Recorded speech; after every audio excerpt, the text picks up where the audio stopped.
Good evening, and welcome to Economically Empowering Our Community. We are constantly working very hard to bring you the kinds of information, the kind of shows that you won't find this content anywhere else. So if you're watching us on Facebook, we want you to share these programs with your friends and family. We want you to send us stars. We want you to subscribe to the program. It's critically important. Because the information is different. You know, we're not a flash organization. We deal with real substantive issues like economic injustice and economic empowerment and things of that nature. So we have to really stay focused on our mission. Now, if you're watching us on YouTube, then share this program with your friends and family. Hit the notification button and watch the show every Tuesday at 5:30. Now, normally I would have my co-host here, Marcus Wallace, but Marcus is down on the Mississippi Gulf Coast at the Mississippi Municipal League Conference. And that's where all of the mayors gather to talk about what's going on in their various cities and to find best practices and principles and policies that make things work. So I trust that he is gaining a lot of information and insights down there on how government works in order that we might be able to access those relationships at a later date. It's critically important. The number one opportunity for any minority-owned business is a friendly relationship with the government. Now, I saw that in Godfather 1 when he said that we're going to move to Cuba, and they asked, why are we moving to Cuba? And he said, because it's critically important to have a friendly government. Now, the government is supposed to be friendly to its constituents and those that have supported it and established it in the first place. I often say that business, commerce created government. Government didn't create commerce. Commerce created government. And why? So that they could collect the resources and pool the resources into one centralized place and then provide the services that the citizens were going to need. And what are those basic services that government provides? Well, one, it's supposed to provide a safe community. The number one responsibility is to provide a safe community. Now, that's safe from crime, that's safe from fires and things of that nature. So it provides those services. It's supposed to provide clean water, and so that you will have an opportunity to no longer go to the springs on the side of the road like we did when I was a boy. And so, but let me back up for a minute, because God in his infinite wisdom knew that we didn't have water treatment plants. And so he made water bubble up in various places throughout the entire state. And spring water is some of the cleanest, most purified water that you can find today. And many folks still drive up to Kosciuszko, Mississippi, just to get that spring water. I know that we had an area as a boy when I was growing up, and we called it Sulphur Springs because the spring was there. And we would go down to the spring and dip up the clean water and bring it home. You see, that water was drinking water. The other water that you use for washing and clothes and things of that nature came from the local stream or the local pond or the local river, wherever you had access to water. And so water is one of those things that the government is supposed to provide. Now, what are the other things that it's provide? It distributes the dollars back into the community, and it's supposed to do that in a way where everybody benefits to the largest extent possible. From those that put the dollars in should be those that receives the dollars coming back. Now, that's the standard principle. That is nothing new. That is the way government has worked from day one. So we're talking about economically empowering our community. Now, we got to understand how the economy works. And I'm going to have to spend some time and go back and talk about what an economy looks like so that you can recognize it, and then talk about where the economy does not work and why. Well, let's go back to the very beginning, the economy. Now, before we had the government in place that was taxing everybody, and before we were able to pool the money, various individuals in most parts of this country had their own economy, and it was called a barter system. Now, in a barter system, you don't need dollars. In many parts of our communities and our countries today, they don't have dollars. They don't have access to green paperback bills. They didn't get a check from anywhere. In order to have a green dollars, you have to get a check from somewhere. And so those farmers didn't receive a check. They were offered some commodity cheese during the Great Depression, which I recall my father had to buy a wagon just to get tires off of the wagon to put on his 39 Ford. You know, Henry Ford said you can have a Ford any color that you want as long as it was black, and all of them were black.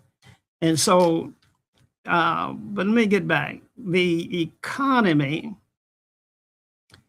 well, you didn't have dollars, so how did it work? It worked this way.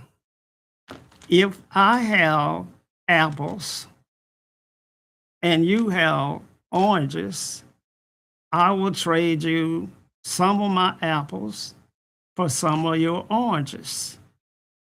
If you had cattle and I had hogs, I would trade you some beef products for some of your pork products. If you had cotton and I had the ability to make a quilt, I would give you my cotton so that you would give me a quilt. Now, quilts are something that I remember.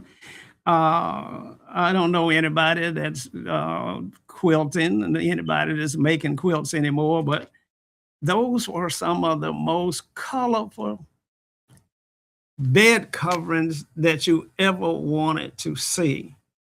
And it was all in the barter system, in the economy.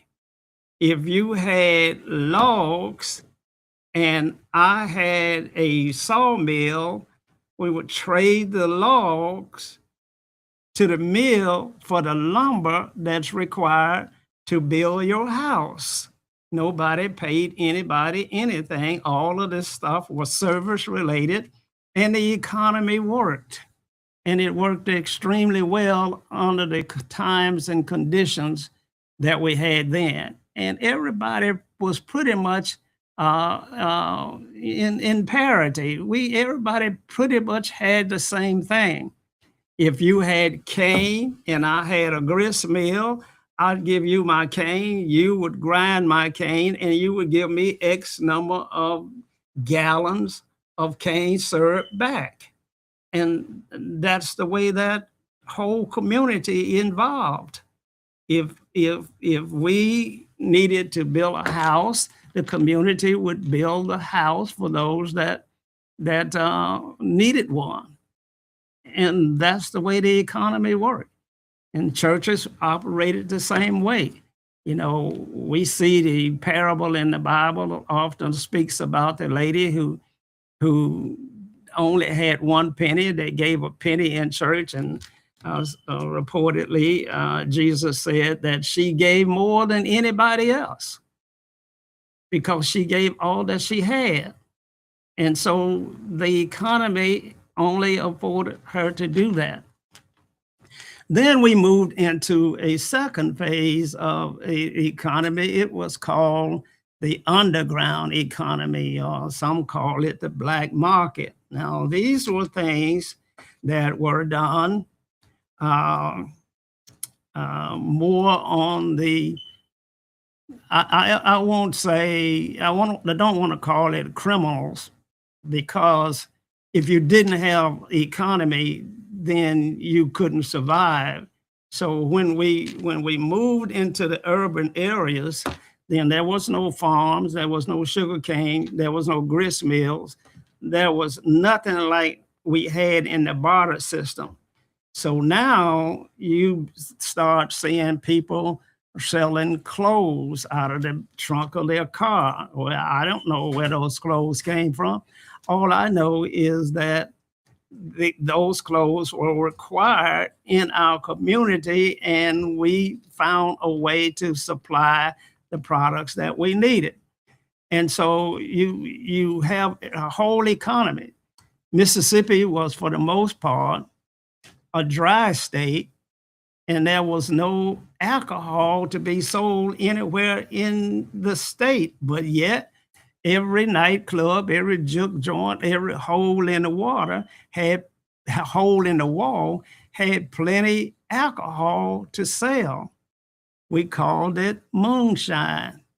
Some called it corn whiskey. And as a boy, I would see the stills in the woods, and I knew that that was part of the economy, that those gentlemen were making alcohol and selling it to various constituents, or trading it for maybe a fur coat or maybe a pair of jeans. But it was a underground economy. Those things that were not being sold over the counter, but they were being sold under the counter. And so a lot of the underground economy still goes on today, even in the 21st century, because we call it now corruption. And we have a lot of corruption in the state of Mississippi. And the reason that we have so much corruption in the state of Mississippi is because Mississippi is one of the poorest states in the nation. And when you are poor, when you don't have an economy, then you have high crime, because people must sustain themselves. They must support their families. So they have to do that the best way they can. And so therefore you have high crime or corruption in the poorest state. Where there is high poverty rates, there will be high crime. And I know Jackson, Mississippi today is experiencing some horrendous crimes in this last week or so. And, you know, I think things are going to get worse. I know that we have a new police chief. I look forward to meeting and talking with her one day. And I certainly support her in every way that I can. She's got a tough job, and I know she's up to it. But you're not going to be able to solve the crime problem until you find a way to improve the economy. This show is economically empowering our communities. It's the economy. Jim Evans on Straight Talk Radio says that the economy just doesn't happen. Someone has to make it happen. That's how things work. And so we see all of the folk that are in our communities. Some of them are not African Americans. Some of them may be Asian. Some of them may be Indians. Some of them may be Koreans. But they have a different economy. And so we ask ourselves, how is it that groups can move in our community and do business where we have been in the community the whole time for the last 100 years, and we're unable to provide goods and services to our people because we don't have an economy. We don't have the ability to buy goods and services to sell to our community. We don't have a banking relationship that will allow us to borrow enough money to go into business, to buy inventory that we need on time, and then resell that and be a thriving business. There will be no thriving businesses when there is no financial component in the community. And so Jackson in Mississippi is hard on everyone. One of the things I noticed that in my visits to other parts of the world and other cities, like Houston, for example, I go to meetings over there with the last mayor that was there, who unfortunately deceased now. When we go in the rooms, in the meeting rooms, all of these white business people were there. There were CEOs there from Fortune 500 companies. So you get an opportunity to talk to a CEO that's running a Fortune 500 company. In Jackson, Mississippi, and in Mississippi in general, we don't have Fortune 500 companies headquarters in our state. And so we don't have all of the things that they give to a community, like good jobs, high paying salaries, so that our folk will have an economy, so that with an economy, you can buy things, you can buy homes, you can buy cars, you can send your kids to school, you got good health. All of that is a result of an economy. When you're absent of that, all of the things that I said you could do, you can't do. You can't do any of those. There's no barter system in place now. There's no way to do it other than the underground market or the black market or the high crime experiences that we're currently facing. So everybody wants to have policies and procedures and rules and regulations that we're going to lock you up. We're going to be tough on crime, but you can't be tough on a drowning man. You cannot impose fear on a person that's hungry, that is unable to feed their families. He's already scared. He's already at wit's end. He's already reached a point where, this is the only way I see. And then, we have those kind of things going on in our community, mostly because we're poor.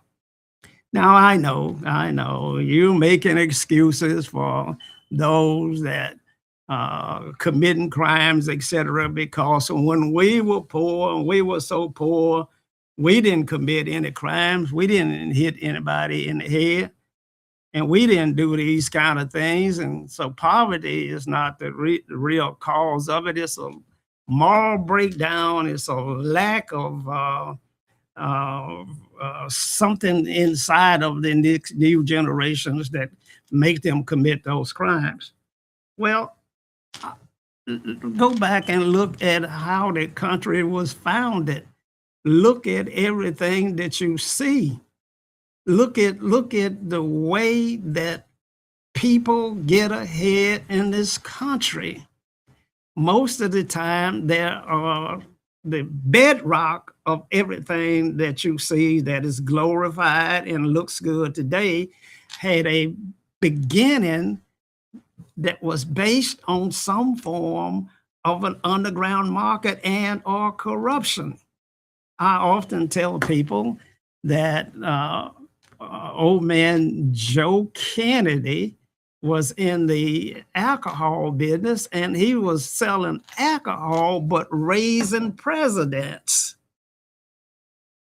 And so the Kennedy dynasty had that beginning, but you don't have to stay in the beginning. Once you get an economic foothold, then you can raise presidents and those kind of people that the country will forever look at and hold in high esteem. But if you don't have an economic foundation to do that, you're not gonna get very far. So I'm talking about the importance of the economy. You see, every business that has done extremely well in America has done well because of their relationship with a friendly government. It doesn't matter where you are. It was designed that way in the very beginning. It's designed that way now. Only problem that we have is that some of those gatekeepers that we put in place in position to control the economy don't understand their role, don't understand the logic behind making certain that there's a chicken in every pot, that there's an opportunity for everybody to grow and to be all you can be. This is the American dream. You can become who you think you can become if you stay clean and you work hard and you do all of this, but that's not enough. You can stay clean and you can work extremely hard, and somebody will have to bury you at the time of your death. So it's not enough. So the economy is something that we gotta pay attention to. Now, what is the economy? What does it say? I often say on this show that in the state of Mississippi, the state spends $5 billion for contracted services, $5 billion for contract expenditures.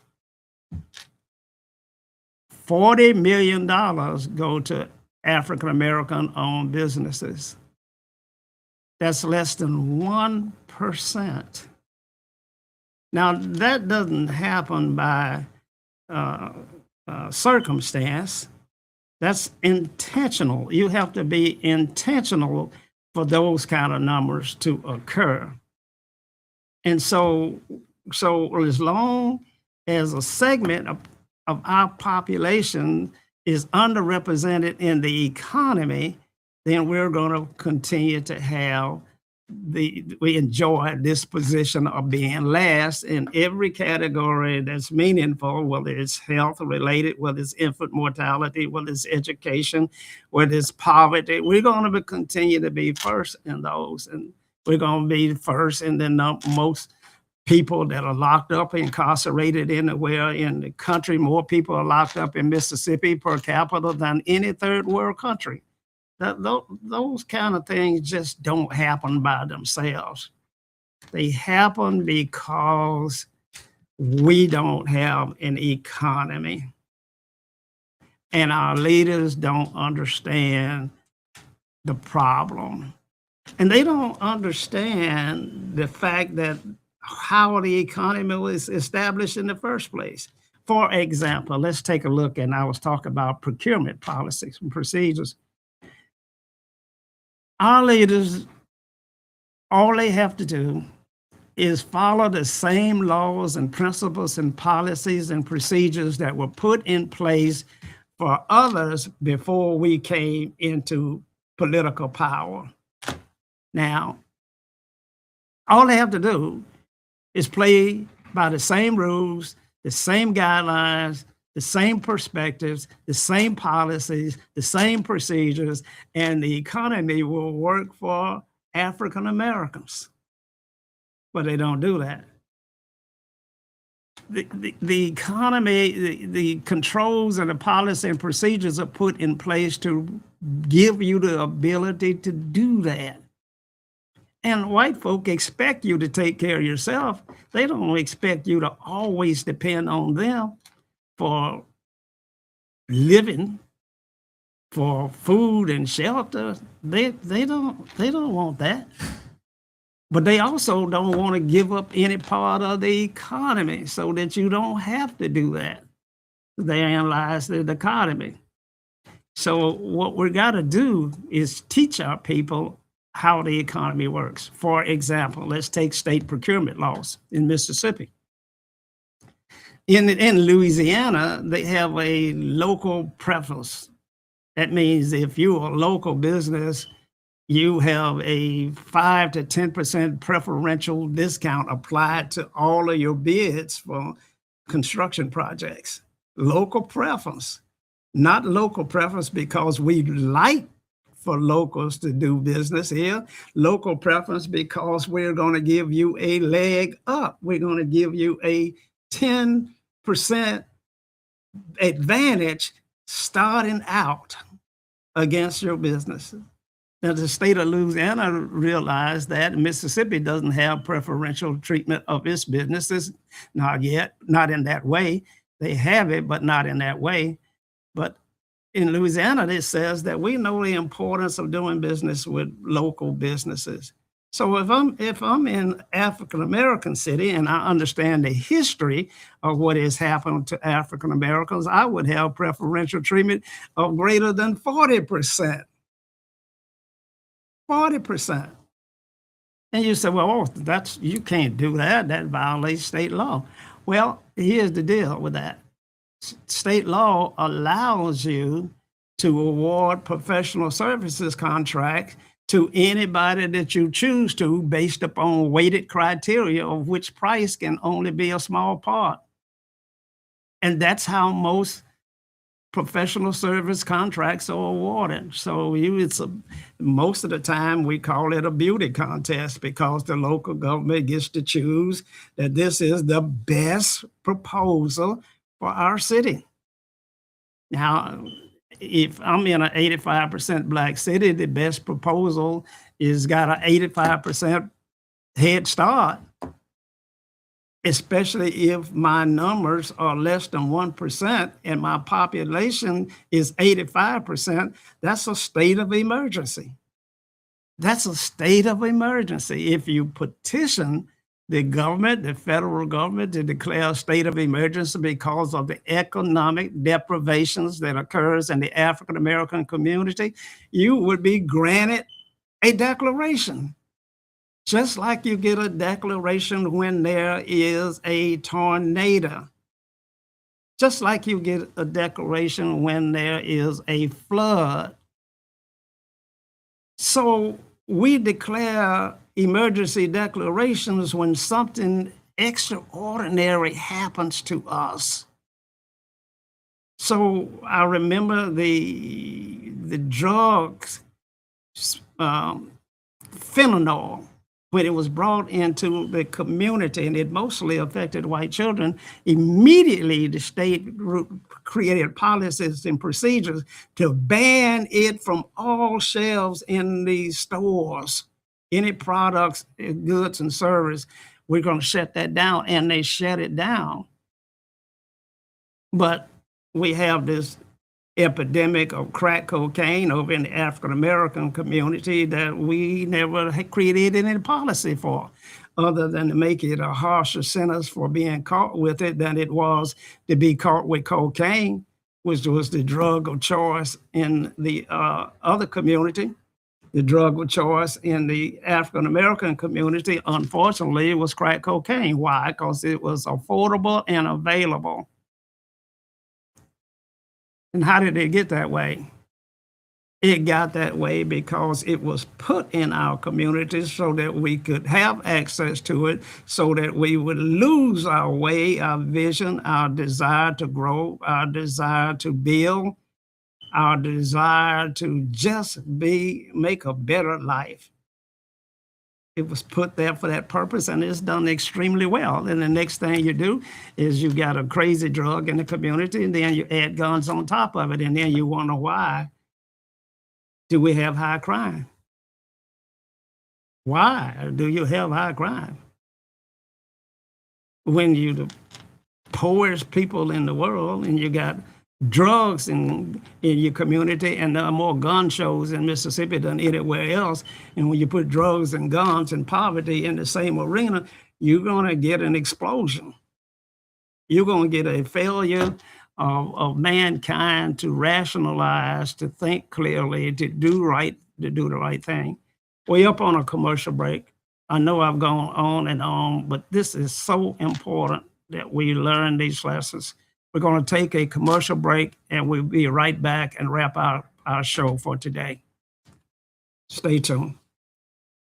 Socrates Garrett ENT.com is a diversified firm specializing in recycled aggregates and crushed concrete. Socrates Garrett ENT.com's recycled materials provide the construction industry with significant economic and environmental benefits by recycling clean concrete rubble into M.Dot grade rock materials. Recycled aggregates and crushed concrete can be applied to driveways, road construction, bank protection, parking lots, general bulk fills, and more. By using Socrates Garrett ENT.com's crushed concrete products, anyone from homeowners to general contractors can help reduce landfilled concrete waste, conserve natural resources, and gain significant economic savings on materials and disposal costs. For more information, please call 601-896-0084 or visit us online at SocratesGarrettENT.com. Have you had your Earthblend coffee today? At Earthblend Coffee, we take pride in offering you the very best of beans across the world, blended and roasted to perfection, giving you superior quality and satisfying and flavorful taste. Experience the world in one cup with Earthblend Coffee. To order, visit earthblendcoffee.co now.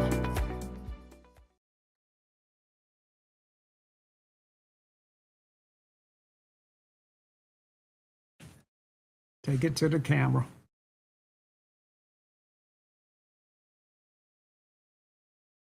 Go over here to the left and hit there, right there. Go back up there and hit the next camera.